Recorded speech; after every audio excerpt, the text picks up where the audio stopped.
il y a des expériences, il y a des choses qu'on n'emmène pas là-bas. Sur une page personnelle, je parle vraiment du profil personnel. Toi, ta première publication, j'ai fait un son sur l'enlèvement de l'église. Continue.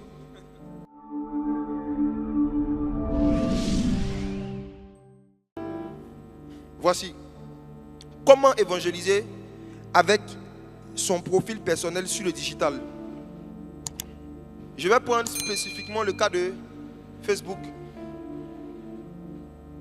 Facebook, Instagram, mais un peu plus Facebook. Quand on parle des réseaux sociaux, aujourd'hui il y en a beaucoup. Je crois dans mon cœur que le Saint-Esprit, dans notre saison depuis plusieurs années, a fait des réseaux sociaux l'outil principal pour gagner le maximum de personnes en un minimum de temps. La dernière fois, la semaine dernière, j'ai fait un live sur TikTok. Qui a suivi un peu sur TikTok? Chaque soir, on était environ 5 000, 5 000, 5 000, 4 000 chaque soir. Et il y a eu 200 et quelques personnes qui nous ont écrit pour dire je veux donner ma vie à Jésus. À la fin, je lançais l'appel pour dire si tu veux donner, tu veux recevoir Christ, écris je veux Christ. Je n'aurais jamais pu gagner 200 et quelques personnes en 5 jours si je partais de lieu en lieu, de village en village, comme mon Seigneur Jésus dans l'Antiquité. Je n'allais pas gagner un maximum de personnes en un minimum de temps si je ne connaissais pas la pêche des hommes sur le digital. Et je vais profiter de cette conférence pour partager avec vous 2 ou 3 pratiques qui vont aider ceux et celles qui veulent vraiment évangéliser sur le digital. Alors, je vais prendre le cas de Facebook en particulier. Qui a une page Facebook qu'il utilise déjà ou bien qu'il souhaite utiliser pour évangéliser? Qui a une page Facebook qu'il utilise déjà ou bien qu'il souhaite utiliser pour évangéliser? Ok, c'est à vous que je parle premièrement. Vous savez mes frères, le début de l'évangélisation dans un environnement qui est nouveau pour nous, ça ne commence pas d'abord avec le fait de commencer directement à parler de Jésus. C'est une grosse erreur. Jésus même est venu sur la terre, c'est 30 ans après qu'il a parlé de Jésus aux gens avec qui il vivait.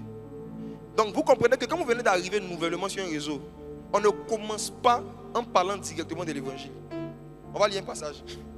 1 Corinthiens, chapitre 9, verset 19 à 23.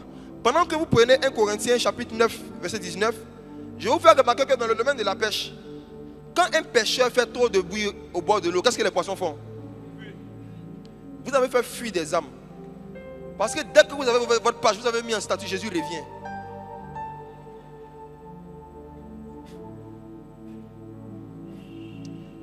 Un pêcheur, il y a une façon dont il doit s'approcher de l'eau. Il y a une façon de s'approcher des poissons pour ne pas qu'ils fuient. Il y en a, dès qu'ils sont arrivés à parler de vous, ceux qui ont les noms Feu 225, Yeshua, Mashiach, Elohim, vos noms bizarres, on va changer tout aujourd'hui. Vos pseudonymes bizarres.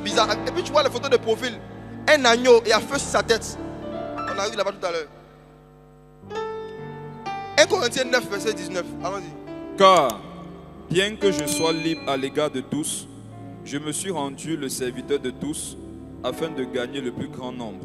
Pour gagner le plus grand nombre, il faut se rendre comment? Serviteur de tous. Un serviteur ne fait pas ce qui lui plaît, il fait ce qui plaît aux personnes qu'il veut servir.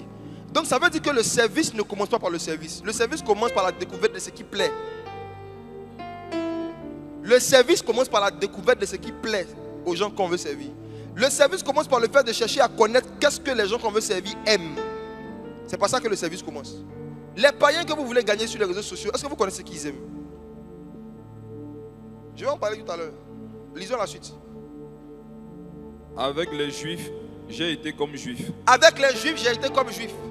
Ça veut dire que même si tu étais gourou, même si tu étais Agni, quand tu veux gagner les Juifs là, tu dois changer d'ethnie. Avec les Juifs, il faut être comme Juif.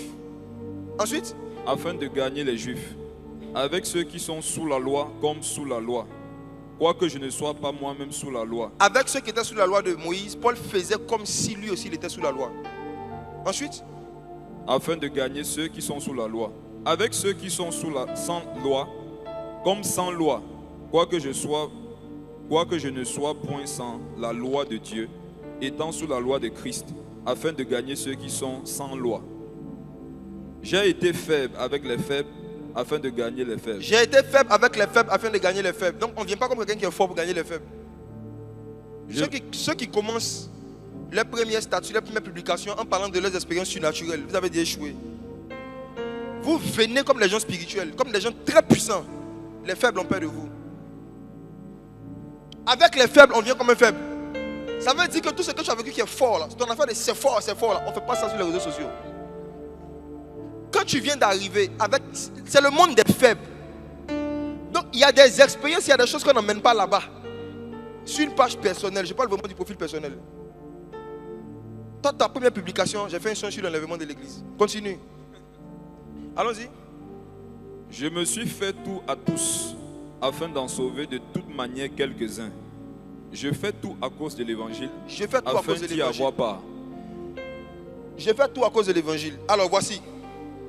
Quand Jésus est venu en Israël, la première chose qu'il a faite avant de commencer à prêcher, ce n'est pas de venir parler de son surnaturel, de tout ce qui est fort, de sa sagesse directement comme ça. Qu'est-ce qu'il a fait? Jésus est venu comme un simple homme, nous dit Philippiens. Les réseaux sociaux, là, il faut se présenter dessus comme un simple homme. La Bible dit dans Philippiens 2 que Jésus, lui, qui existait en forme de Dieu, n'a pas regardé son égalité avec Dieu comme quelque chose qu'il devait conserver. Mais quand il est venu sur la terre, il est paru, ou encore il s'est publié comme un simple homme. Écoutez-moi, vos premières apparitions sur vos pages réseaux sociaux, un païen qui vous voit doit se dire que lui, il est comme moi. C'est un simple homme. Ce n'est pas un homme surnaturel. Donc, il y a une façon de présenter sa page pour que les gens te prennent pour un être humain normal. Pas pour un alien venu de Jérusalem.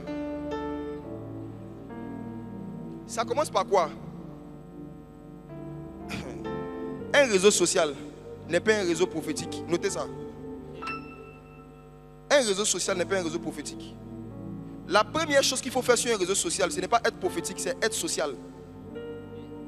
Je reprends. La première chose qu'il faut faire sur un réseau social, c'est être social, être sociable et être un simple homme. Ça commence par quoi? Mettre ta vraie photo. Mettre ta vraie photo. Mettre ta vraie photo.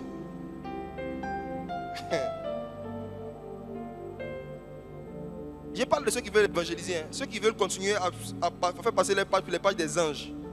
Ce n'est pas eux que je parle. Je parle des simples hommes. Des gens qui, comme Jésus, veulent venir sur le réseau comme de simples hommes. Ta photo de profil. Il faut que ta photo soit ta photo. Sans retouche.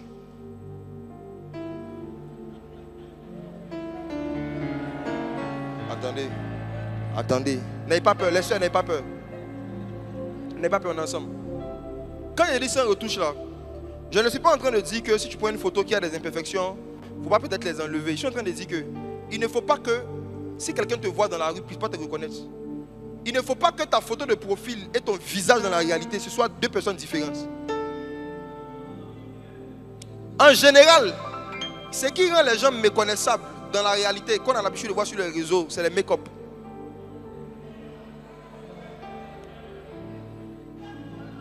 Un maquillage peut soit t'embellir, soit te déguiser.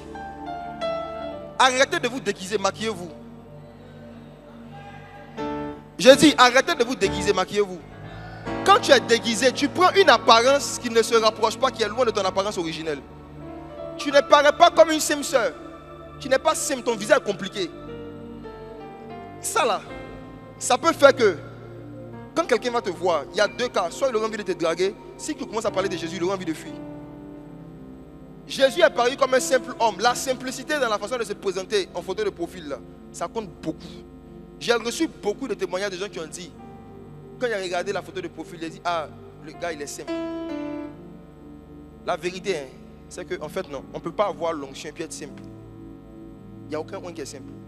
Mais il faut faire le simple. Jésus est paru comme un simple homme. Mais il te pose la question, Jésus était un simple homme? On dit comme, hein. Quelqu'un qui marche sur l'eau, il est simple.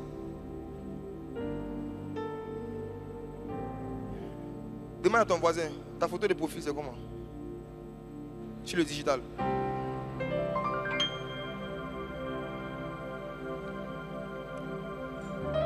On peut se maquiller, oui, pour s'embellir, les soeurs, maquillez-vous, mais doucement quoi. Ne vous transformez pas, ne vous déguisez pas. Il faut qu'après le maquillage là, vous soyez reconnaissable. Simple homme. Deuxièmement, le nom de la page. Écoutez-moi. Mettez des simples noms. Mettez vos noms et vos prénoms qui sont sur vos pièces d'identité. Arrêtez. Jésus. Jésus.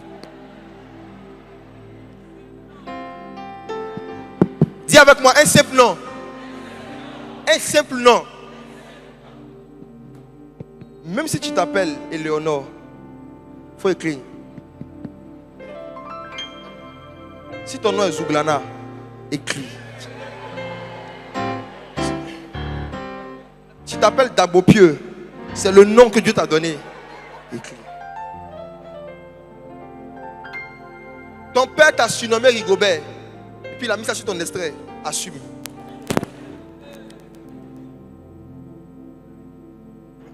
Jésus, malgré toute sa puissance, on l'appelait Jésus. Je vous dis, si vous pouvez, là je parle maintenant à ceux qui sont mes fils dans le ministère, ne mettez même pas de titre devant votre nom de page. Tu t'appelles Kwaku Dabopieux, j'écris Kwaku Dabopieux. Il ne faut pas mettre Respo, Kwaku Dabopieux.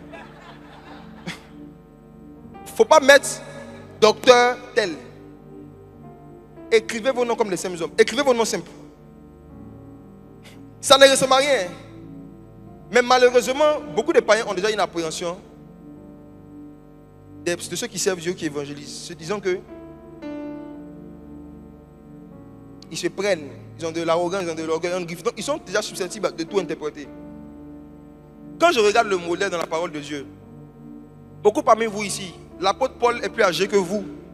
Mais quand vous l'appelez, vous dites Paul. Quel est le nom de celui qui est plus âgé que nous tous ici? Dans le ciel. Comment il s'appelle? Je ne vous entends pas. Je ne vous entends pas?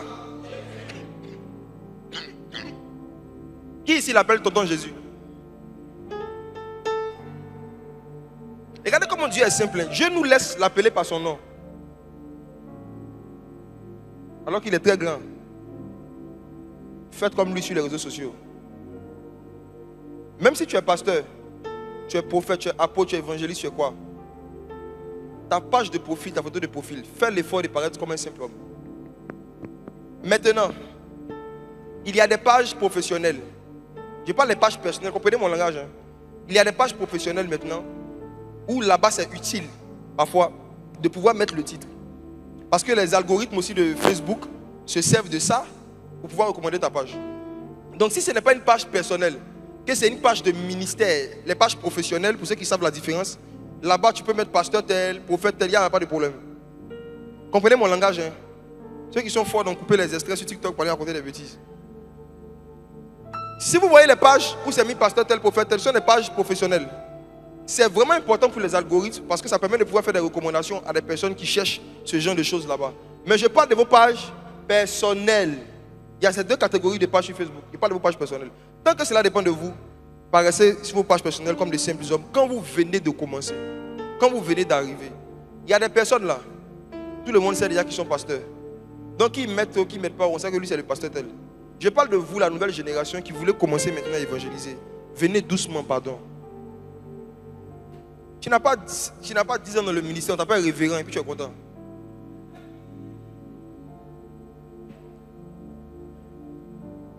Allons doucement avec les titres. La titrologie tue le prophétique.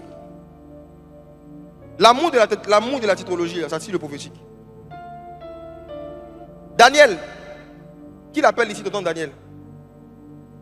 Est-ce que vous savez qu'il n'y a aucun verset de Daniel qui dit que Daniel était prophète? Personne ne l'appelait prophète Daniel. C'est nous qui avons déduit que Daniel est prophète. Daniel se faisait appeler Daniel.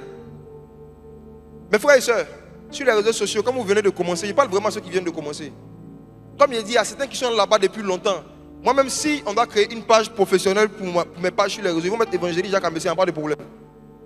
Il ne peut plus me cacher, on sait que c'est évangéliste. Mais vous qui venez d'arriver, faites comme Jésus. Jésus venait d'arriver en Israël, il a fait doucement. C'est quand il a commencé à produire un certain nombre de fruits que les gens eux-mêmes ont dit, oh, c'est le Christ, le Fils de Dieu. Voici.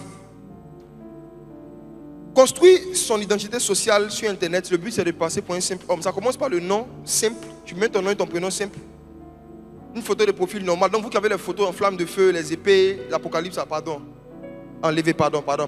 Enlevez ça, hein. Voilà, photo de la Bible, un prophète de profil, enlevé. Pourquoi est-ce que beaucoup de chrétiens ne veulent pas mettre leur visage, leurs photos sur les réseaux, sur les pages personnelles? Beaucoup ont des complexes d'infériorité. Ils se sentent vilains. Beaucoup se sentent vilains. Beaucoup ont des complexes d'infériorité. Et ils masquent leur complexe d'infériorité derrière un apparent désir d'humilité. Beaucoup n'aiment pas leur visage. David disait, je te loue de ce que je suis une créature si merveilleuse. Est-ce que c'est ce que tu te dis quand tu te vois dans le miroir? Chacun connaît son cœur. Si à chaque fois que tu te vois dans le miroir, à chaque fois que tu te vois en photo, les pensées qui t'animent vis-à-vis de toi-même sont des pensées, regarde mon nez, regarde mon front, regarde ma tête, regarde ma bouche, regarde. Tu es en train de calomnier Dieu. Est-ce que vous savez que s'auto-accuser, c'est calomnier Dieu? Qui a fait ce nez-là? Jésus. Ce front populaire ivoirien que tu as, qui l'a fait? C'est Dieu. Si tu admets que chaque élément de ton visage a été fait par Dieu, quand tu es en train de parler de ça en mal, tu parles de qui? De Dieu. Donc vous ne pouvez pas calomnier le Saint-Esprit en même temps lui dire n'a qu'à vous utiliser. Apprenez à vous accepter et à vous assumer. Apprenez à vous assumer. Pourquoi est-ce qu'on met les photos sur les cartes d'identité? Certains, s'ils avaient le choix, quand ils devaient faire les cartes d'identité, ils allaient demander s'ils pouvaient mettre photo de feu et lion. Lion. Avec feu. Dieu a fait de toi une créature merveilleuse. La Bible dit que quand Dieu a créé tous les éléments de la création, il regarda et il vit que c'était bon. Il faut apprendre à s'auto-complimenter. C'est un caractère divin. Il faut te regarder, il faut dire ce nez là c'est bon. Ce fond là, c'est bon. Parce que quand tu te regardes, tu vois que tu es bon ou bien tu vois que tu es bizarre. Si tu ne sens pas beau, dis au Saint-Esprit de t'aider à te voir comme il te voit. C'est une prière qu'il faut faire avec beaucoup de sincérité. Nos yeux qui sont là sont corrompus. Et quand toi-même tu es un ancien moqueur, une ancienne moqueuse, que tu avais l'habitude de te moquer des gens, il y a quelque chose qui est déjà en toi qui est prédisposé à se moquer même de toi-même. Les moqueurs n'aiment pas qu'on se moque d'eux. Donc les moqueurs pensent que la façon de raisonner, tout le monde est comme eux. Comme lui il a l'habitude de se moquer des nez des gens, quand il regarde son nez, il dit moi aussi si je mets mon nez sur Facebook, on va se moquer. Dis au Saint-Esprit de t'aider à te voir comme lui il te voit. Être social, être sociable aussi sur les réseaux, c'est le fait de prendre l'habitude, quand vous venez d'arriver, écoutez bien ce que j'ai dit, quand vous êtes nouveau sur les réseaux, vous voulez évangéliser, répondez aux messages et aux commentaires des gens. S'il n'y a pas encore 100 personnes par jour qui t'écrivent, moi je suis déjà plus de au moins 300 personnes par jour en général, les messages qu'on reçoit. Si tu n'es pas encore arrivé à au moins 100 personnes par jour qui t'écrivent en commentaire ou inbox, donc quand tu viens d'arriver là, il faut répondre aux gens. Fais l'effort. Si quelqu'un a fait l'effort de commenter tes nouvelles publications, fais l'effort de lui répondre. Même les algorithmes du digital étudient la sociabilité des pages en fonction de leur taux de réponse aux commentaires et aux messages inbox. Si je ne le sais pas, même les algorithmes de tes pages sur le digital là, calculent le nombre de fois où tu as répondu au nombre de personnes en commentaire ou inbox. En fonction de ça, qu'on recommande ta page encore aux gens. Donc dans les débuts, c'est vraiment important d'avoir un taux de réponse assez élevé. Quand tu veux commencer à évangéliser avec une page personnelle, c'est vraiment important. Aussi, Jésus a dit quelque chose qui m'a beaucoup aidé dans l'évangélisation. Il dit dans Jean 3, donc au début de son ministère, si je vous ai parlé des choses terrestres et que vous n'avez pas cru, comment vous allez croire quand je vais vous parler des choses célestes? Donc ça veut dire que Jésus n'a pas commencé son ministère public en parlant des choses célestes. Les premiers sujets qu'il a abordés quand il a commencé à évangéliser, il parlait des choses de la terre. C'est la raison pour laquelle le premier miracle qu'il a fait était un miracle terrestre. Donner l'eau, donner du vin aux gens. Ça c'est terrestre. Quand vous venez d'arriver sur les réseaux sociaux, abordez d'abord les sujets terrestres. On ne commence pas avec des versets. On ne commence pas avec des songes. On ne commence pas avec des visions et des prophéties. On commence avec des sujets d'actualité. Il faut que vos premières publications sur le digital touchent à des sujets qui sont d'actualité. Donc si tu ne suis pas l'actualité, tu vas faire comment?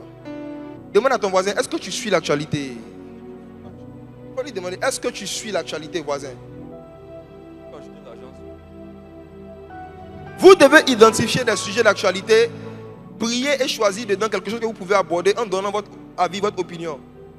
C'est très important. Si les gens ne vous voient pas comme des personnes qui parlent des choses terrestres, ça ne leur donnera pas envie d'écouter vos choses célestes. Quand j'ai commencé sur Facebook, pendant plusieurs mois, personne ne savait que j'étais pasteur. Parce que tous les sujets que j'abordais à l'époque là-bas, ça n'avait rien de prophétique et de spirituel. Moi, il faut choisir aussi souvent une ligne éditoriale. Moi, je m'étais spécialisé dans l'humour. Moi, je venais faire rire les gens.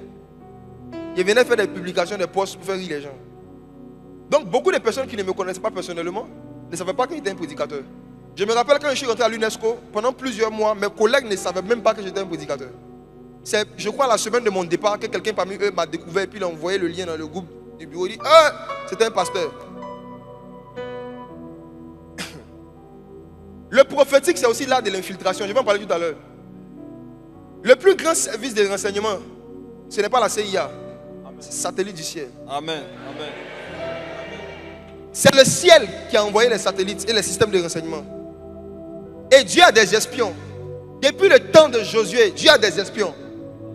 Il y a des personnes que Dieu peut prendre et infiltrer dans certains bureaux, infiltrer dans certains endroits. Ils ont pour mission de parler d'abord des choses terrestres, de régler certains problèmes terrestres. Et puis arrivé un moment quand on me demande, mais qui es-tu? Tu leur dis, je suis de ce monde, dans ce monde. Je ne suis pas de ce monde. Et tu leur parles maintenant des choses célestes. Et là, tu peux prendre beaucoup d'âmes comme ça. Mes frères et sœurs, faites attention au premier sujet que vous abordez quand vos pages d'évangélisation sont nouvelles. Jésus prenait les sujets d'actualité aussi pour parler de l'évangile. Vous allez voir que la majorité des versets qui parlent des fois où Jésus est évangélisé en public ne sont pas des versets, il ne s'est pas appuyé sur les écritures de l'époque. Ça veut dire qu'il n'a pas pris des versets existants pour parler à la foule. C'est quand il parlait aux pharisiens, quand il parlait aux prédicateurs, quand il parlait à ceux qui connaissaient les versets, qu'il utilisait les versets. Mais quand il était devant des inconvertis, il utilisait soit leur métier, des langages adaptés à leur métier, ou des faits d'actualité, à plusieurs reprises. J'avance un peu encore.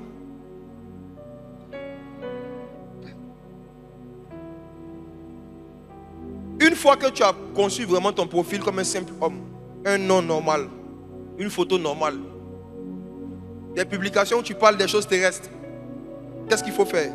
Voici maintenant 3 appâts que tu peux utiliser sur le digital pour gagner des âmes. Premièrement, ton témoignage de conversion. Ton témoignage de conversion. Le témoignage de ta rencontre avec Jésus. C'est très très très important. Quand tu vas finir d'aborder des sujets terrestres, des sujets d'actualité après un certain moment, de parler de ce que Jésus a fait pour toi. Rends ton témoignage de conversion. Parler de ta rencontre avec Jésus. Très important. Très important. Vous savez pourquoi? Voici la révélation. Le Saint-Esprit décide de susciter 4 lépreux au temps d'Élisée pour informer Israël que le problème de la famine a été réglé. Il y a une histoire qui s'est passée où il y avait la famine en Israël et la Bible dit qu'il y avait 4 lépreux qui étaient hors du camp. Et ces lépreux à l'époque, ils n'avaient pas le droit de rentrer dans la ville, d'être avec tout le monde à cause de la lèpre. Il y avait la famine. Et la Bible dit que les lépreux ont dit, si nous restons dehors, nous allons mourir à cause de la famine. Si on rentre aussi dans le camp, on va mourir. Ils ont dit, bon, allons, on va se jeter dans le camp des ennemis d'Israël. On va se jeter dans le camp des Philistins. S'ils nous laissent vivre, on vivra. S'ils nous tuent, au moins on est mort de quelque chose. Ils devaient choisir entre 2 morts. Mourir de faim, mourir de guerre. Ils ont préféré la guerre. Mieux vaut mourir parce qu'on essayait de se battre dans la vie que mourir de honte. Ils ont décidé de partir dans le camp des Philistins. La Bible dit qu'à leur grande surprise, quand ils sont arrivés, ils ont trouvé que tous les ennemis avaient fui, ils avaient laissé leurs richesses. Ces 4 lépreux ont pris les richesses des Philistins et ils sont allés maintenant informer Israël qu'il y a une bonne nouvelle. Ils sont allés annoncer la bonne nouvelle. Pour leur dire, voici, Dieu nous a donné la nourriture. Une bonne nouvelle aux pauvres. Le Saint-Esprit annonçait par là que quand le Messie viendrait, il allait utiliser 4 évangiles pour annoncer la bonne nouvelle aux pauvres. Donc ces 4 lépreux étaient une préfiguration de Matthieu, Marc, Luc et Jean. Et ce qui est merveilleux, c'est que le Saint-Esprit donne 4 livres pour parler de Jésus, mais aucun livre ne s'appelle Jésus. Chaque livre des évangiles porte le nom d'un homme. L'évangile selon Matthieu, l'évangile selon Marc, l'évangile selon Luc, l'évangile selon Jean. Voici la leçon. La leçon, c'est que dans le domaine de l'évangélisation, chaque évangélisation doit porter le nom de celui qui évangélise. Chaque évangélisation doit être le témoignage personnel de celui qui évangélise. Donc ton témoignage personnel va toucher plus de personnes, va emmener plus de personnes à la conversion que la récitation des versets par cœur. Tu ne peux pas utiliser les versets qui sont dans l'évangile selon Matthieu pour toucher le cœur des païens qui ne te connaissent pas. Et l'évangile selon toi. C'est l'évangile selon toi qui va toucher le type d'âme que Dieu t'appelle à toucher. Donc le premier appât, le premier outil d'évangélisation que Dieu a donné à tous ceux qui sont nés de nouveau, c'est le témoignage des addictions, des péchés, des méchancetés dans lesquelles nous étions avant et dont Jésus nous a délivrés, qu'il nous a pardonné. Voici le premier outil d'évangélisation. Il y a des gens ici qui ont honte de leur passé. Il y a des témoignages de conversion glorieux. Alléluia. Alléluia, frères et sœurs, bonjour. Je veux rendre un témoignage vraiment. J'étais païen. Mon père est milliardaire. Ma mère est juste multimillionnaire. Et je ne connaissais pas Jésus, je ne croyais pas en Dieu. Et moi, en fait, j'étais orgueilleux. Et Jésus m'a délivré de l'orgueil. Amen. Amen. Témoignage, ça, attends, mais ça te touche.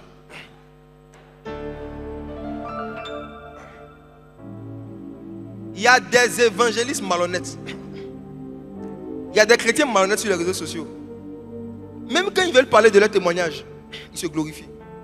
Et ils ne parlent que des parties mignonnes du témoignage. Vous gardez une bonne image devant les gens. Je me rappelle, j'étais dans une université de Grand Bassam, université américaine, quelques années. Et je rendais mon témoignage. J'ai dit, moi que vous voyez là, je me masturbais 4 fois par jour. Sans savon. Mais je jouais à la basse à l'église. J'étais en train de parler de mes péchés passés quand j'étais dans le monde sans gêne. Je finis, je reçois un appel. Quelqu'un de ma famille m'appelle. Vous dit qu'il y a quelqu'un qui a appelé quelqu'un que je connais. Vous dit, on a vu Jacou. Il est en train de parler de son... Le nom que vous savez là-bas. Il est en train de parler de ses péchés. Donc c'est comme ça il était. Ils ont appelé quelqu'un de ma famille. La personne m'a appelé. Puis la personne me demande, c'est vrai. Donc quand tu faisais ça, j'ai dit oui, dans ta douche, mais il y a déjà fait. La personne qui m'a appelé, il a dit, toi, mais il voulait te parler. Tu te rappelles tel jour tu es venu là. Il fait ça dans ta douche. Tu te rappelles tel jour il est fait. Et la personne veut se fâcher en retard. Je lui ai dit, regarde. Jésus est venu mourir sur la croix pour me sauver de mes péchés. Si je n'ai pas été sauvé d'un péché, donc je ne suis pas sauvé. Si tu es sauvé, il y a forcément des péchés dont tu as été sauvé. Lesquels? Vous n'êtes pas souvent explicite sur certaines abominations, certains vices dans lesquels vous étiez. C'est pourquoi vous ne gagnez pas les âmes. Parce que quand tu es en train de donner des détails, tous les masturbateurs de la salle sont là. Ils disent, hein? Moi, je suis à 1 fois par jour. Lui, il faisait 4 fois. Si Jésus a délivré le gars de 4 fois, c'est qu'il peut me délivrer aussi.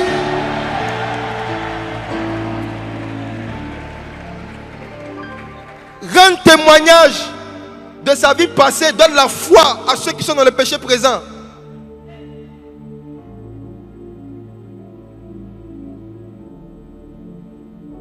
Tu étais une prostituée professionnelle.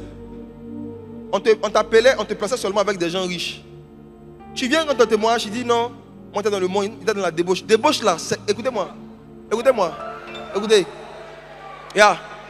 La débauche là, c'est comme un pays. Il y a beaucoup de villes à l'intérieur. Faut nous dire, tu es dans quelle ville de la débauche? Dans quelle partie? Le désir de ne pas être explicite est parfois motivé par l'orgueil et le fait de vouloir garder une bonne image. Il y a d'autres personnes, par contre, ce n'est pas l'orgueil. C'est pour préserver parfois aussi la vie privée de certaines personnes ou l'intimité de certaines personnes qui ne disent pas certaines choses. Il y a des gens qui ne peuvent pas rendre certains témoignages avec beaucoup de détails. Pourquoi? Parce que trop de détails aussi peuvent mettre à mal aussi peut-être leur mariage actuel ou d'autres choses. Est-ce que vous comprenez? Voilà. Dans la Bible, il y a des personnes, on a juste dit qu'ils ont péché, on n'a pas dit ce qu'ils ont fait. Mais il dit que toi-même, il faut être honnête avec toi-même, il faut analyser. La raison pour laquelle cet aspect de ma vie, je n'en parle jamais. Est-ce que c'est vraiment parce que je veux préserver l'image de quelqu'un ou bien c'est parce que je veux préserver mon image? Il faut être franc. Soyez franc. Moi, quand j'étais petit, il y a quelqu'un, un cousin de la famille, je ne sais pas s'il est toujours vivant aujourd'hui, il m'a sodomisé. Il m'a sodomisé, il m'a violé. Il a fait une fois. La deuxième fois, il voulait recommencer, mais je ne suis pas laissé faire. Il était avec quelqu'un d'autre, ils ont essayé de me brutaliser, mais je ne suis pas laissé faire. Et finalement, les choses sont parties. Bref, le gars, on l'a découvert, il a fait, c'était un sorcier. Lui-même, il a commencé la sorcellerie après. Mais regardez, je n'avais jamais parlé de ça pendant des années, pendant que j'évangélisais. Et un jour, je crois il y a 5 ans, 6 ans, pendant une conférence à Cocody, le Saint-Esprit m'a dit, il faut parler de ça. Parle de ça. Parce qu'il y a plein de frères qui sont là, qui ont vécu la même chose dans leur enfance. Et certains sont devenus homosexuels. Moi, il n'est pas été homosexuel. Mais il y en a qui ont vécu ce genre d'abus et ça les a conduits à l'homosexualité. Donc, si jamais on s'arrête et puis on prêche un évangile supplémentaire, un superficiel, vous savez, vraiment, j'étais dans le péché, j'étais dans la débauche, j'ai vécu des abus quand j'étais enfant. Abus, là, c'est quel abus? Il faut être clair. Tu as vécu quel abus? Sois clair. Quand tu es clair, celui qui a vécu la même chose, le Saint-Esprit peut utiliser ça pour lui donner la foi. Que si toi, tu as été consolé, guéri de ça et que tu n'as aucune séquelle, lui aussi, il peut changer.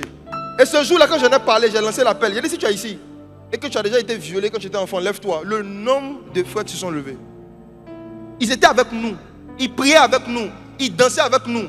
Mais ils avaient des blessures comme ça dans leur cœur. Il y en a ici. J'ai fait exprès de parler de ça parce qu'il a vu quelque chose. Il n'y a aucun abus dont Jésus ne peut pas te guérir complètement. Aucun. Si moi, Jacques, je n'ouvre pas ma bouche pour raconter certaines choses comme en fait, ce qu'il vient de dire, c'est rien. Il peut dire autre chose. Vous pensez que vous avez souffert? Il y a des gens ici, ils ont trop souffert. Vous connaissez la vie des autres. Il ne faut pas venir dans l'église, dans la maison de Dieu, avec dans le cœur le fait que tu es le gars le plus souffrant du coin. Il ne faut pas venir dans la maison de Dieu en te disant que tu es le gars qui a le plus souffert que tout le monde. Toi, au moins, ton père t'a reconnu. Il y en a qui sont ici. Quand la maman a couché, le papa a regardé le visage, il dit, c'est pas mon enfant. L'enfant grandit, même né, même fond, il dit, c'est IA. Et aïe. IA. Il y a des gens ici qui ont des douleurs du fait que leurs parents ne les ont pas reconnus. Ils sont venus dans l'église, malgré ça, ils sont joyeux, ils s'occupent des autres, ils donnent de la joie aux autres. Toi, ta blessure intérieure, c'est qu'un jour, tu voulais poupée. On ne t'a pas donné. Tu es blessé. Tu voulais aller en vacances au Canada. On ne t'a pas envoyé. Tu es frustré.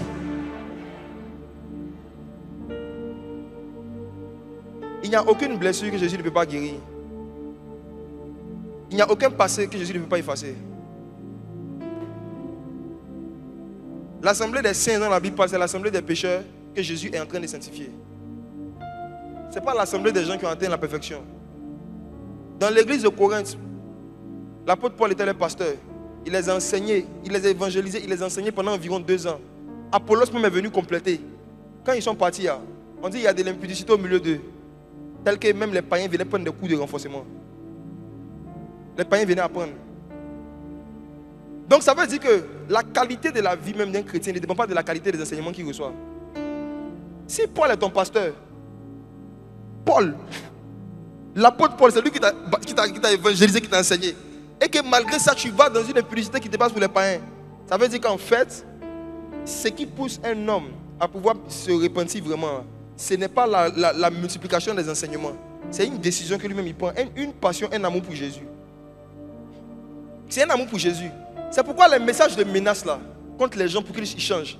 Vous allez voir que dans l'Apocalypse, il y a un ange qui a dit à Jean, Jean, actuellement là, nous les anges on est fatigués, hein, que celui qui se souille n'a qu'à se souiller. Celui qui veut se sanctifier, qui se sanctifie. Ce verset m'a toujours fait rire. Comment il lit, non? La manière dont il comprend, c'est comme si les hommes sont fatigués. Il dit aux gens de changer. À un moment, il dit chacun n'a qu'à faire ce qu'il veut. Il dit, Jean, quand tu vas descendre, actuellement tu es au ciel, non? Quand tu descends, il faut dire à l'église que celui qui se souille là, il n'a qu'à multiplier. Celui qui veut se sanctifier n'a qu'à se sanctifier. Ce qui est sur l'époux arrive. Ça veut dire arriver un moment là, ce n'est pas la police qu'on doit faire derrière les gens, mais on doit parler aux gens en profondeur des raisons pour lesquelles Jésus a versé son sang. De façon humaine, de façon naturelle, quand tu vois que quelqu'un, quand tu es vraiment conscient des sacrifices que quelqu'un a fait pour toi, ça te donne envie d'être reconnaissant et de lui faire plaisir. C'est comme ça que beaucoup d'hommes arrivent à voir des femmes. Il fait semblant de se sacrifier pour toi, il te paye une voiture, il t'invite au resto, il te donne l'argent, puis après il dit allons se reposer. Les hommes ont vu que quand tu donnes l'impression à une femme que tu t'es sacrifié pour elle, ça la prédispose à se livrer en holocauste.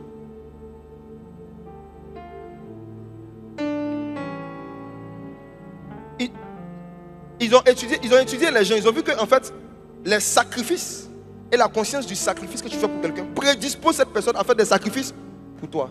Donc il y a des sacrifices que tu ne vas jamais faire pour Jésus juste parce qu'on te met la police, on te met la pression. Non, c'est que tu vas comprendre le sacrifice qu'il a fait pour toi. Tu vas comprendre le prix qu'il a payé, qu'à un moment toi-même, tu vas prendre la décision de dire, il a arrêté de m'amuser, il va commencer à marcher un peu droit. Amen.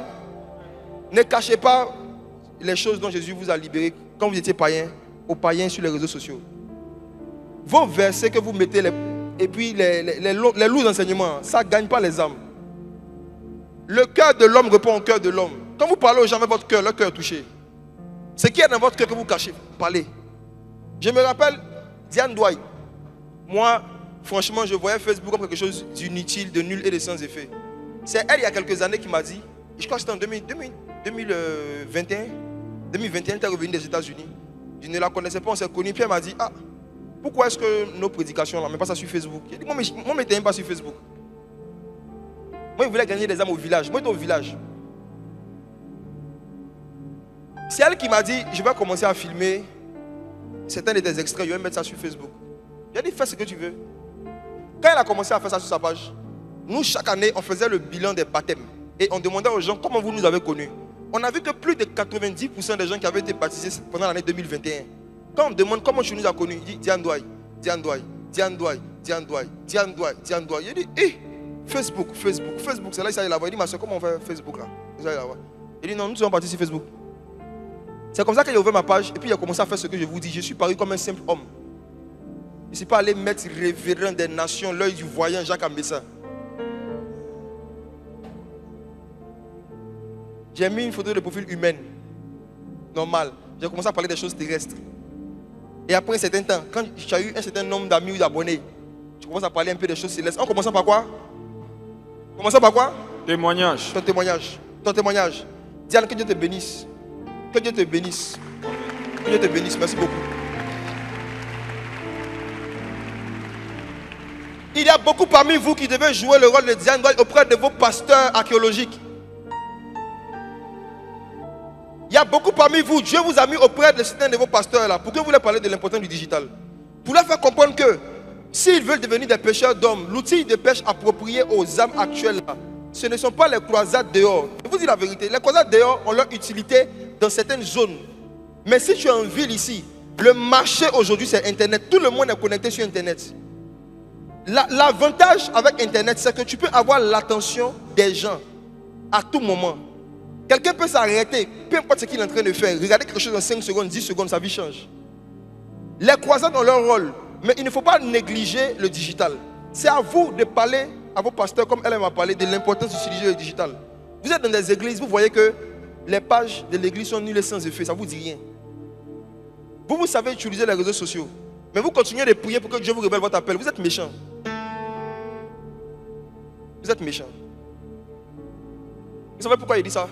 Si c'était votre propre église, votre propre ministère, est-ce que vous êtes sûr que vous allez laisser vos pages dans l'état dans lequel les pages de vos églises sont? Si vous voulez que Dieu vous révèle votre appel spécifique, occupez-vous d'abord de l'appel spécifique de quelqu'un d'autre. Le Seigneur dit, si tu n'es pas fidèle dans ce qui est à autrui, qui va te donner ce qui est à toi? Si tu n'es pas fidèle dans ce qui est à autrui, qui va te donner ce qui est à toi? Je parle à tous les jeunes qui sont dans les différentes églises. On est ici, il y a d'autres qui sont en train de nous regarder en ligne. S'il vous plaît, regardez l'état des pages de vos églises. Est-ce qu'il n'y a pas quelque chose que vous pouvez apporter? Est-ce qu'il n'y a pas de suggestions que vous pouvez faire? Est-ce que les vidéos de prédications qui t'édifient les dimanches dans ton église là, circulent assez sur internet? Sinon, est-ce que tu postes? Est-ce que tu postes les vidéos de ton pasteur? Est-ce que tu postes les vidéos de ton pasteur de ton église? Parenthèse, je vais dire quelque chose qui est lourd. Philippe, coupe un peu le piano, sinon ça va m'adoucir. Si tu es un jeune chrétien, tu es membre d'une église, et que tu n'as jamais posté, ou tu ne postes presque jamais, les prédications du pasteur de l'église où tu vas, il y a deux cas. Si tu ne postes jamais, il y a deux cas. Soit c'est parce que tu es quelqu'un même qui ne poste pas, donc tu ne postes pas régulièrement les prédications de quelqu'un d'autre. Ou soit c'est parce que tu estimes qu'il n'est pas assez édifiant. Parce que si tu postes pour d'autres prédicateurs régulièrement, mais jamais pour ton église, tu donnes un message fort à nous tous qui connaissons ton église. Je réponds ma phrase. Tu es membre d'une église, tu es un jeune. Tu as l'habitude de publier les vidéos d'un prédicateur, d'un pasteur d'une autre église. Peut-être même c'est moi, tu n'es pas de la MSA. Maintenant, toi-même dans l'église où tu vas là, tu ne nous fais pas écouter les vidéos de ton pasteur aussi. Tu es en train de nous donner un message. Tu es en train de nous dire que ce que toi tu entends chaque dimanche, ça ne t'apporte rien et ça ne peut rien nous apporter. C'est une forme de déloyauté. Si tu n'es pas édifié, tu fais quoi là-bas?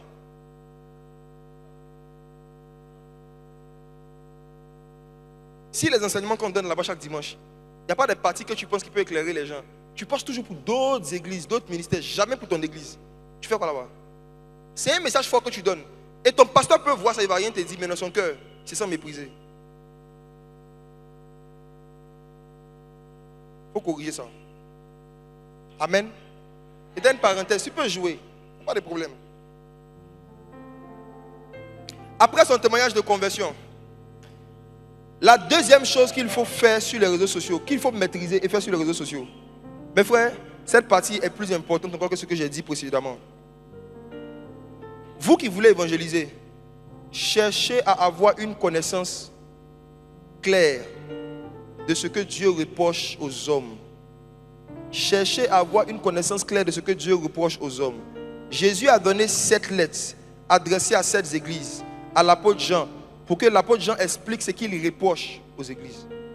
Est-ce que vous connaissez vraiment ce que Dieu reproche aux hommes et la raison pour laquelle il dit d'évangéliser? Qu'est-ce que Dieu reproche aux hommes? Ce que je m'apprête à expliquer va renverser, je sais, les raisonnements et les pensées de beaucoup, mais c'est l'évangile antique, c'est l'évangile biblique. Qu'est-ce que Dieu reproche aux hommes? Actes chapitre 2, verset 5. Acte 2, verset 5. Or, il y avait en séjour à Jérusalem des Juifs, hommes pieux, de toutes les nations qui sont sous le ciel. Dis avec moi, homme pieux. Hommes pieux. Homme pieux. Hommes pieux. Homme pieux. Hommes pieux. J'aimerais vous poser une question et j'aimerais mes frères et sœurs que vous me répondez.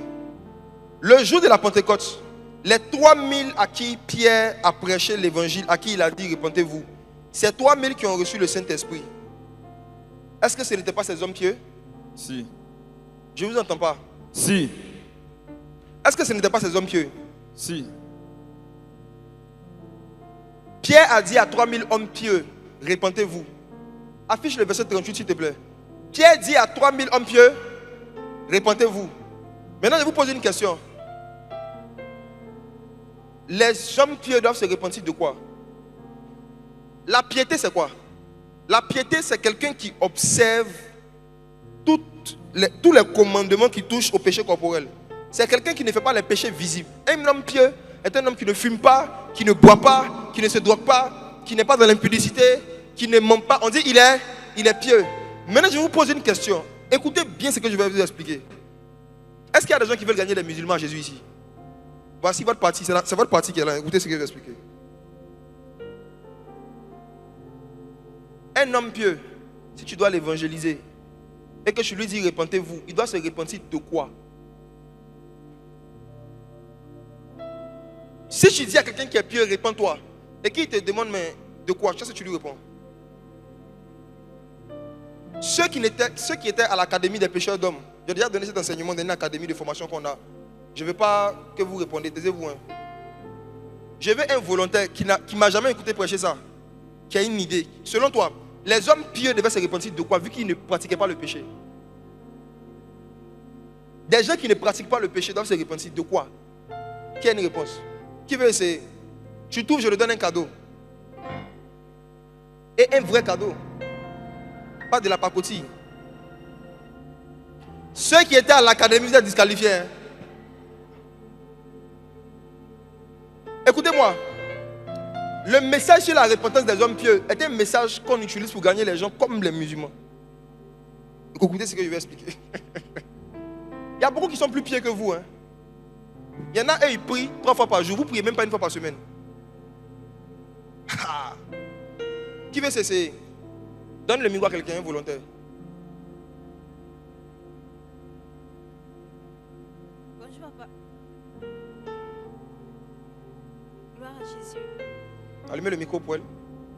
Bonjour, papa. Bonjour. Alors, ils doivent se répondre de leur religiosité, des doctrines qu'ils ont amassées en eux. Corneille, par exemple, il était pieux. Il servait Dieu, il priait. La Bible déclare qu'il priait continuellement. Tu as vu, non? Il respectait tous les commandements, tout comme le riche qui est venu vers Jésus. Tu as vu? Mais il n'avait pas reçu Jésus en tant que tel. Donc il devait se répondre de tout ce qu'il avait reçu comme doctrine, de tout ce qu'il avait reçu, qui rentrait en fait dans la religion, mais pas dans la vie chrétienne en fait, dans l'évangile. On peut pas acclamer pour elle. J'ai un cadeau pour toi.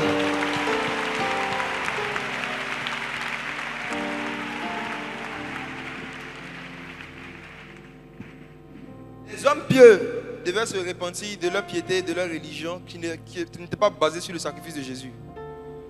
Or, on ne se repent seulement que du péché. Donc, toute piété qui ne vient pas de Jésus est un péché.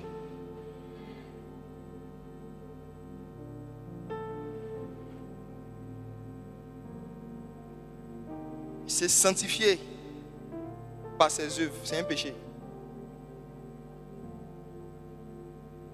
Repentez-vous n'a pas été prêché à des gens qui vivaient dans le péché, mais des gens qui vivaient dans la piété. Ils vivaient dans une piété qui avait pour racine des doctrines humaines, des traditions humaines. Dans Ésaïe, le Seigneur dit que toute notre justice est un vêtement souillé, un vêtement sale devant lui. Donc, qu'est-ce que Dieu reproche aux hommes? Finalement, on va lire un autre verset, je vais donner une réponse très simple. Je vais prêcher comme un simple homme. Romains 5, verset 12 à 19. Romains chapitre 5.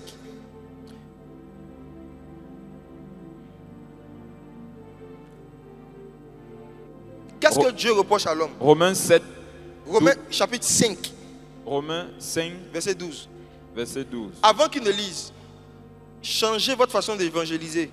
Surtout les gens qui sont pieux. Après ce que je vais expliquer. À eux, on ne dit pas sortir du péché. Parce qu'ils ne sont pas dans les péchés. Donc si tu utilises ces expressions, ils ne vont pas comprendre. Parce que pour eux là, tant qu'ils sont pieux, ils ne sont pas pécheurs. Or, ce que Dieu reproche aux hommes, ce ne sont pas les péchés, ce ne sont pas leurs actions, c'est leur nature. Regardez Romains 5. C'est pourquoi, comme par un seul homme, le péché est entré dans le monde, et par le péché la mort, et qu'ainsi la mort s'est étendue sur tous les hommes, parce que tous ont péché. Verset 13. Car jusqu'à la loi, le péché était dans le monde. Or, le péché n'est pas imputé quand il n'y a point de loi. Cependant, la mort a régné depuis Adam jusqu'à Moïse, même sur ceux qui n'avaient pas péché, par une transgression semblable à celle d'Adam, lequel est la figure de celui qui devait venir. Je vais expliquer ça en français simple. Il dit que La mort, pardon, garde le verset à l'écran. Hein. Verset 14, s'il te plaît. Garde le verset à l'écran. Et puis garde-moi aussi à l'écran pour que les gens suivent ce que je vais expliquer. L'apôtre Pierre dit que l'apôtre Paul dit des choses difficiles à comprendre. Et dont les personnes qui sont mal affermies tordent le sens. Ça fait partie des points difficiles à comprendre de l'évangile. On va simplifier ça par la grâce de Dieu. Il dit que la mort a régné depuis Adam jusqu'à Moïse. Même sur ceux qui n'avaient pas péché par une transgression semblable à celle d'Adam. Pour faire simple, ce n'est pas sur la base de ce qu'un homme fait que Dieu l'appelle pécheur. Dieu appelle les gens pécheurs sur la base de ce qu'Adam a fait. Tu n'es pas pécheur parce que tu as péché. Tu es pécheur parce que Adam a péché. Donc même si tu n'as rien fait, tu es pécheur. Je réponds. Le pécheur pour Dieu, ce n'est pas celui qui fait le mal. C'est celui qui est descendu d'Adam. C'est pourquoi même un bébé qui naît aujourd'hui, il y a un prédicateur qui l'a dit, n'est-ce pas? C'est un bébé païen. Il n'a rien fait, mais c'est un païen. Pour Dieu, le pécheur, ce n'est pas celui qui pose des actions de péché, mais celui qui a la nature du péché, qu'on appelle le péché. C'est une nature qui a été transmise par Adam. Donc à cause de ce que Adam a fait, Dieu nous appelle pécheurs. Et ce qui est puissant dans l'évangile, c'est quoi? C'est que, de la même manière que ce n'est pas à cause de nos actions que Dieu nous a déclarés pécheurs, Dieu ne peut pas nous déclarer juste sur la base de nos actions. Ce n'est pas à cause de ce qu'on a fait que Dieu dit qu'on est des pécheurs. C'est à cause de ce que Adam a fait. Donc il fallait aussi envoyer un autre Adam qui allait venir faire quelque chose que nous n'avons pas fait. Et par lui, Dieu allait nous appeler juste alors qu'on n'a rien fait. Tu n'as rien fait pour devenir pécheur, tu ne peux rien faire pour devenir saint. Voici l'évangile. Tu n'as rien fait pour devenir pécheur. Tu es pécheur parce que tu es né. Si tu veux devenir saint, tu dois naître de nouveau. Tu es pécheur de naissance. Tu ne peux devenir saint que par une nouvelle naissance. Aucune action ne peut te rendre saint. Il faut naître. Si vous comprenez ça, vous allez comprendre que c'est très dangereux d'évangéliser en ne citant que certains péchés. Cette façon d'évangéliser réduit le nombre de personnes que le Saint-Esprit peut toucher. Parce que si tu évangélises en disant sortez de l'impudicité, sortez de la drogue, sortez de l'alcool, et que tu t'arrêtes là, et le pécheur Pierre de Acte 2, qui n'est ni dans la drogue, ni dans l'impudicité, ni dans l'alcool, il va se dire ce n'est pas de moi il parle. Aujourd'hui, nous assistons à la conversion de beaucoup de débauchés. Mais on a de moins en moins de conversion des hommes pieux. À cause de la façon dont les gens prêchent l'évangile. Parce que quand on prêche l'évangile comme étant un ensemble de tâches morales qu'un homme ne doit pas faire pour avoir le salut, celui qui fait déjà ces tâches dit qu'il n'a pas besoin de Jésus. Le but de l'évangélisation, c'est d'expliquer à chaque homme son besoin de Jésus, son besoin de Christ. Et il a besoin de Christ pour être sauvé, pas à cause de ce qu'il a fait, à cause de ce qu'Adam a fait. À cause d'Adam, Dieu a imputé le péché à toute l'humanité. Et si quelqu'un veut être pardonné par Dieu, il doit quoi au dernier Adam? Christ. C'est pourquoi Jésus a dit à Nicodème, qui n'était pas dans la débauche, en vérité, je te le dis, si un homme ne naît encore, born again, moi j'aime l'anglais. Chez nous on dit naît de nouveau, les Anglais disent naître encore. C'est parce que tu es né que tu as été jugé, classé pécheur. Pour que tu sois jugé saint, il faut que tu naisses encore. La nouvelle naissance. Donc la nouvelle naissance, c'est dire aux gens, tu sais, il y a une nature en toi qui fait que, même s'il y a certains péchés que tu ne fais pas, il y a forcément un jour que tu vas commencer à faire. Il y a ce qu'on appelle en l'homme le péché, le vieil homme. Le vieil homme, c'est l'usine de fabrication des péchés. C'est le péché qui produit les péchés.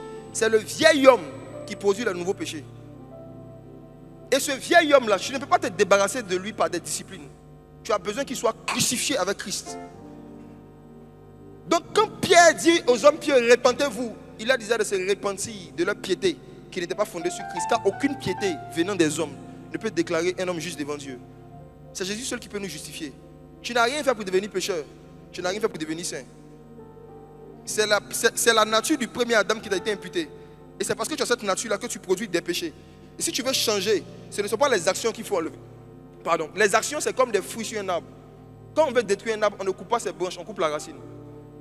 Et la racine, c'est le vieil homme. Répentez-vous de fait de croire que vous pouvez être juste aux yeux de Dieu sans compter sur Christ.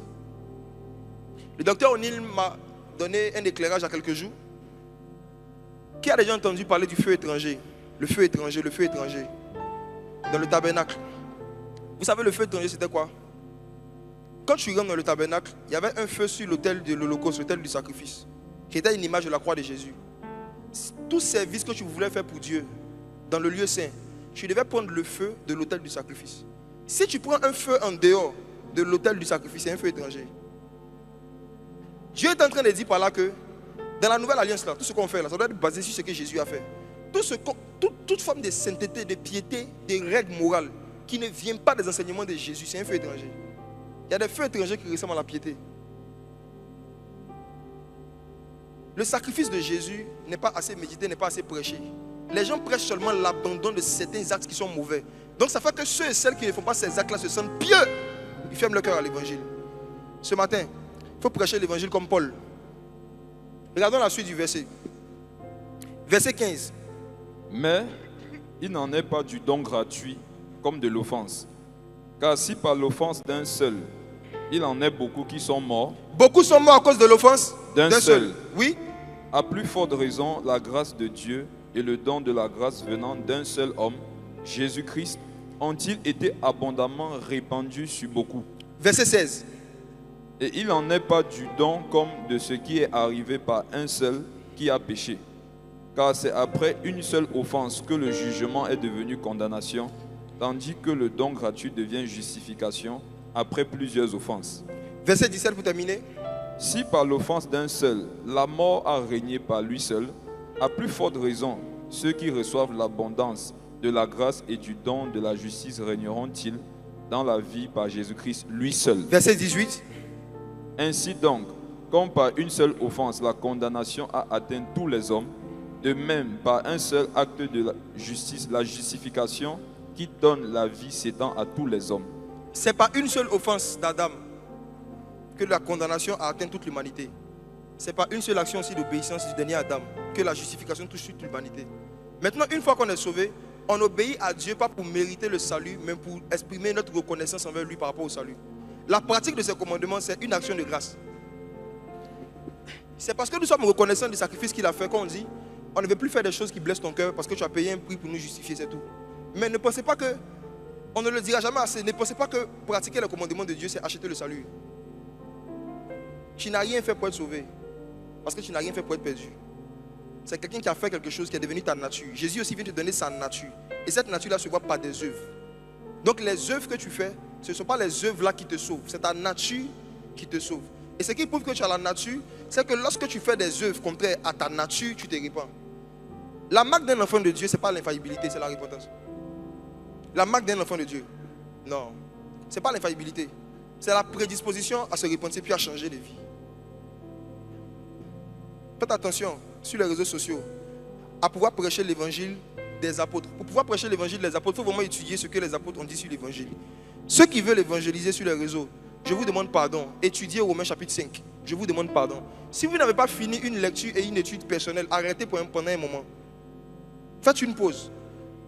Ne donnez pas l'impression aux gens que Dieu leur reproche des choses que, en fait, ce n'est pas ça qui est le fond du problème. Moi, j'ai connu des gens qui ont dit qu'ils viennent à l'église. Ils ont arrêté les boîtes de nuit.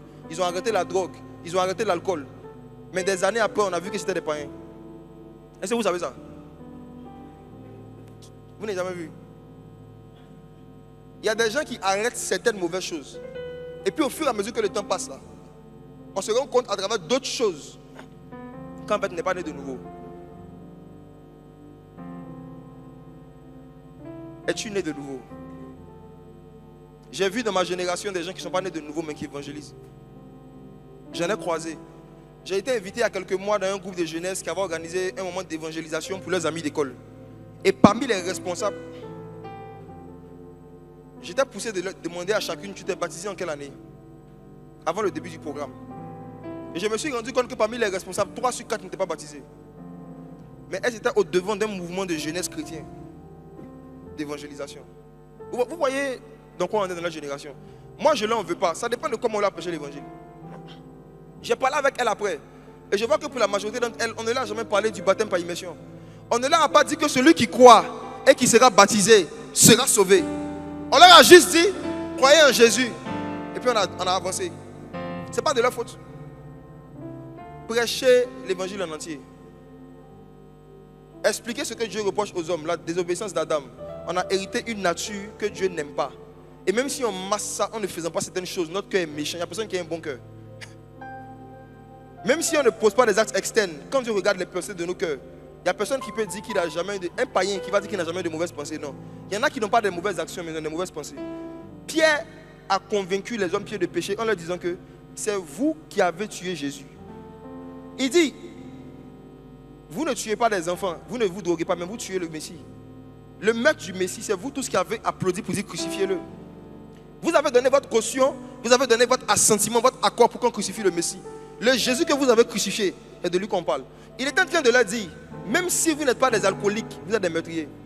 Même si vous n'avez pas pris un couteau, le fait que dans votre pensée, vous étiez en accord avec le Sanhédrin, vous êtes des meurtriers. Donc tu vois que finalement, il n'y a aucun homme que le Saint-Esprit ne peut pas convaincre des péchés. Et il y a tellement de péchés. Autant de Paul, peut-être il y en avait 30 comme ça. Actuellement, il y a des nouveaux modèles de péchés qui sont sortis. C'est-à-dire que si tu veux citer tout, tu ne vas pas prêcher l'évangile. Quand tu parles de la nature qui est en l'homme, qui le pousse à faire les mauvaises actions, le Saint-Esprit maintenant va se charger de faire savoir à chacun de quelles mauvaises actions on est en train de parler. C'est lui qui convainc des péchés. C'est pourquoi les évangélisations d'avant étaient très brèves. J'ai remarqué ça. Très bref. Les gens ne cherchaient pas à citer beaucoup de choses. J'avance un peu. J'ai dit d'abord il fallait parler de son témoignage. Ensuite il fallait bien expliquer ce que Dieu reproche à l'homme, sa nature. Et ce que Dieu veut de l'homme. Dieu veut que l'homme prenne la nature de Christ pour être appelé juste ou appelé saint. Maintenant je viens sur le troisième et dernier élément qu'on peut utiliser sur le digital pour pouvoir pousser les gens à s'intéresser à l'évangile. Le prophétique. Le prophétique. Qu'est-ce que j'appelle le prophétique? C'est quoi le prophétique? Apocalypse chapitre 19, verset 9 à 10. Apocalypse 19, 9 à 10. Et l'ange me dit, écris, heureux ceux qui sont appelés au festin de noces de l'agneau. Et il me dit, ces paroles sont les véritables paroles de Dieu. Et je tombais à ses pieds pour l'adorer. Mais il me dit, garde-toi de le faire. Je suis ton compagnon de service et celui de tes frères qui ont le témoignage de Jésus. Adore Dieu, car le témoignage de Jésus est l'esprit de la prophétie. Dis avec moi, le témoignage de Jésus. Le témoignage de Jésus est l'esprit de la prophétie. Est l'esprit de la prophétie. L'esprit de la prophétie. L'esprit de la prophétie. C'est le témoignage de Jésus. C'est le témoignage de Jésus. C'est quoi le prophétique? C'est quoi être prophétique? Être prophétique, c'est être capable de rendre témoignage de Jésus. C'est tout. Je vous dis la vérité, c'est la définition la plus biblique, la plus complète et la plus simple que vous pouvez trouver. Toutes les autres définitions qu'on peut donner se retrouvent dans ça. Si tu chasses les démons, c'est pour un témoignage de qui? C'est pour glorifier qui? Si tu donnes des paroles aux gens qui leur donnent des orientations sur leur vie, c'est pour glorifier qui? Tout ce qu'on fait en termes de manifestation de dons, qui est la source et l'objectif? Le prophétique, c'est être capable de pouvoir rendre témoignage de Jésus par quelque chose. Maintenant, que signifie rendre témoignage de Jésus? C'est utiliser un don, un talent, une position sociale ou une bénédiction qu'on a pour faire connaître Jésus. C'est tout. Rendre témoignage de Jésus, c'est utiliser un don, un talent, une position sociale ou une bénédiction pour rendre témoignage de Jésus. Exemple. Quand je dis par exemple utiliser un don pour un témoignage de Jésus, je ne parle pas exclusivement des dons spirituels. Je parle même des talents et des savoir-faire professionnels. Tout talent, tout savoir-faire que tu as pour objectif caché, pas seulement de te faire gagner ta vie, mais aussi de te donner le droit légal de rendre témoignage de Jésus à des païens qui sont dans le domaine où tu exerces. Il y a des gens ici, il y a certains païens qui n'allaient jamais accepter une invitation à votre église, mais ils peuvent accepter une invitation à votre bureau. Je reprends.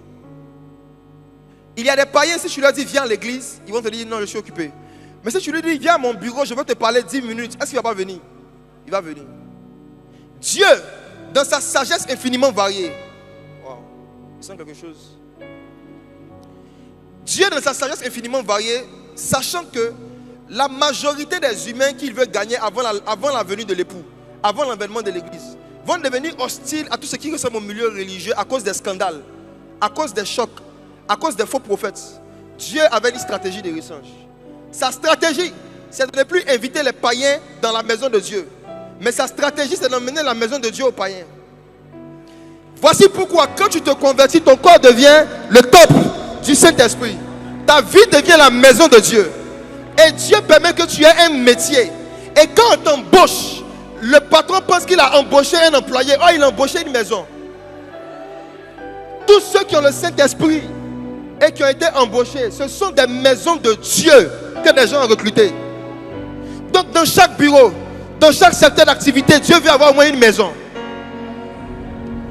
Wow.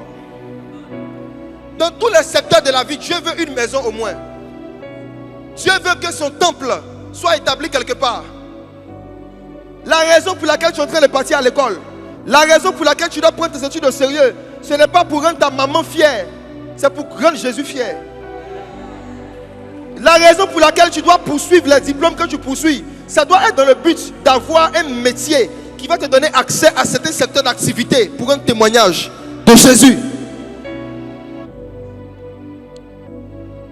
Tous ceux et celles qui prennent leur travail au sérieux, leurs études au sérieux, leur métier au sérieux, se mettent automatiquement sur la liste des futurs espions que l'esprit de prophétie va utiliser. Je vous dis la vérité. Négliger son travail, négliger ses études, c'est négliger l'onction prophétique. Dieu n'a aucun autre prétexte qu'il peut utiliser pour te faire rentrer aux Nations Unies après ton diplôme. On n'embauche pas les gens dans des endroits à partir du parler en langue. Les diplômes, les savoir-faire et les compétences techniques et professionnelles sont les outils dont le Saint-Esprit a besoin pour pouvoir relâcher les pécheurs d'hommes sur toute la mer. Le Saint-Esprit m'a dit il y a quelques années, je lui ai dit qu'est-ce que je dois faire pour que tu m'utilises plus. Il m'a dit apprends plus de métiers.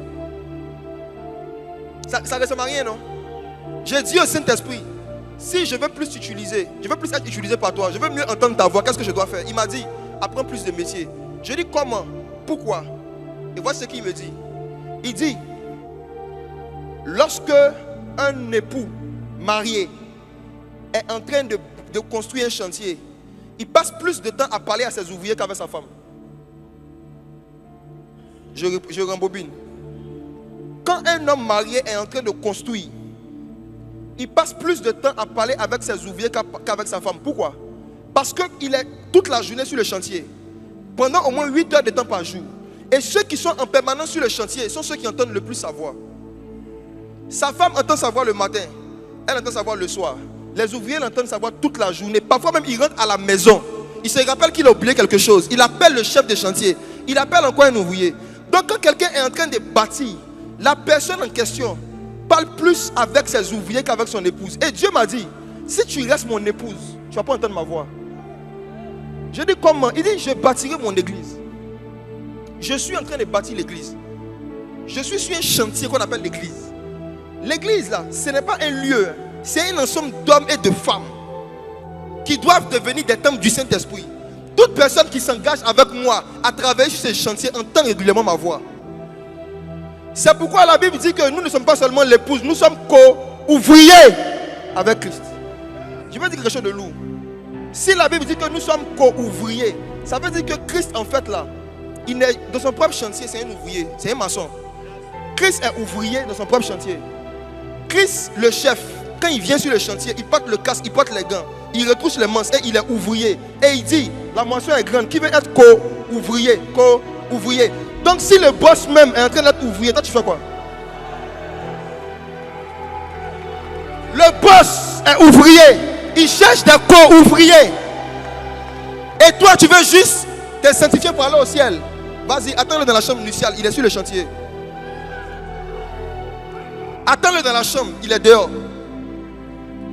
Dans l'Apocalypse, Jésus dit à une église, je me tiens à la porte et je frappe. Ça veut dire qu'il n'est pas à l'intérieur. Je réponds. Jésus parle à une église et il dit, je me tiens à la porte et je frappe. C'est la porte de quoi? De l'église. Ça veut dire que, certes, l'église est la maison de Dieu, mais Jésus sort souvent pour aller chercher les âmes. Si tu veux l'accompagner, il va te parler toute la journée. Les disciples entendaient sa voix parce qu'ils travaillaient avec lui. Aucun pasteur ne peut être intéressé par quelqu'un qui n'est pas intéressé par l'église. Quand tu deviens berger, tes centres d'intérêt changent. Hein. Co-ouvrier avec Christ. Ça veut dire que Christ même est ouvrier. Il cherche des collègues. La Bible dit que les apôtres s'en allaient partout, prêchant l'évangile, et le Seigneur travaillait avec eux. Quand on dit Jésus assis sur son trône, il faut bien comprendre. Jésus assis sur son trône, il faut comprendre. N'oubliez pas qu'il a une double personnalité. Dans Jean 3, regardez un verset. Mais Jean 3, 13, affiche ça, il faut voir quelque chose. Jean 3, 13. Marchez avec l'époux en attendant la venue de l'époux. Personne n'est monté au ciel si ce n'est celui qui est descendu du ciel, le Fils de l'homme qui est dans le ciel. Regardez le verset, laisse le verset à l'écran. Quand Jésus parlait, il était où? Sur la terre. Qui a une version où c'est écrit le Fils de l'homme qui était dans le ciel? Regardez, c'est au présent. Je ne sais pas si. Pendant que le Fils de l'homme était sur la terre, il n'a jamais quitté le ciel. Il était arrêté avec eux, il parlait avec eux, mais il était dans le ciel. Il n'a pas dit qu'il était dans le ciel, qui est. Étrangement, Paul dit à vous qui avez reçu le Saint-Esprit, vous êtes sur la terre, mais vous êtes assis dans les lieux célestes. Vous êtes assis dans les lieux célestes. La partie de toi qui doit s'asseoir, ce n'est pas ton corps, c'est ton âme. Ton corps doit aller gagner les âmes. Le corps du Messie était en mouvement sur la terre, mais son âme était assise dans le ciel. Le repos de l'âme, pas le repos du corps et de l'esprit. Attention, il n'y a pas de vacances dans le monde prophétique. Dans le monde prophétique, il n'y a pas de vacances. Dans le monde prophétique, il n'y a pas de retraite. Jacob a prophétisé depuis sa jeunesse jusqu'à sa mort. La dernière chose qu'il a fait avant de partir, c'était de prophétiser. Il était mourant. Il s'est appuyé sur l'extrémité d'un bâton et il a prophétisé. Il n'y a pas de vacances dans le règne de l'esprit. Tous ceux et celles qui ont une nature, un comportement de se comporter dans l'église comme si le Père ne travaille pas, comme si Dieu est en vacances, vous allez perdre l'onction, vous allez être balayé de ce réveil. Beaucoup de prédicateurs évangélisent comme des vacanciers, ils évangélisent de temps en temps. Ils ont pris des vacances dans l'évangélisation. Des groupes d'évangélisation, même dans les églises, ont pris des vacances. Les chrétiens ne se soucient plus d'aller chercher les âmes avec Jésus. Mais il dit, Seigneur, fais-moi entendre ta voix. Le prophétique, l'esprit de prophétie. Ce n'est pas la révélation des numéros de téléphone, c'est le témoignage de Jésus. L'esprit de prophétie, ce n'est pas le fait de donner des noms exacts des gens, c'est le témoignage de Jésus. Toute personne qui donne des numéros, des noms, des précisions, mais qui ne prêche pas un message, qui peut emmener des païens à la conversion et au baptême, il n'est pas prophétique. Un séducteur. Si la manifestation spectaculaire de l'esprit de prophétie ne sont pas accompagnés de messages qui présentent Jésus-Christ crucifié et qui amènent les gens à la conversion, ce n'est pas l'esprit de prophétie, c'est l'esprit de combien? L'esprit de prophétie fait tout ce qu'il fait dans le but que Jésus soit connu, Jésus soit glorifié, Jésus soit révélé, Jésus soit accepté, que Jésus devienne la passion des gens. Est-ce que tu es co-ouvrier avec Christ? Tu fais quelle œuvre? Demande à ton voisin, tu es co-ouvrier avec Christ? Il faut lui demander si tu es co-ouvrier.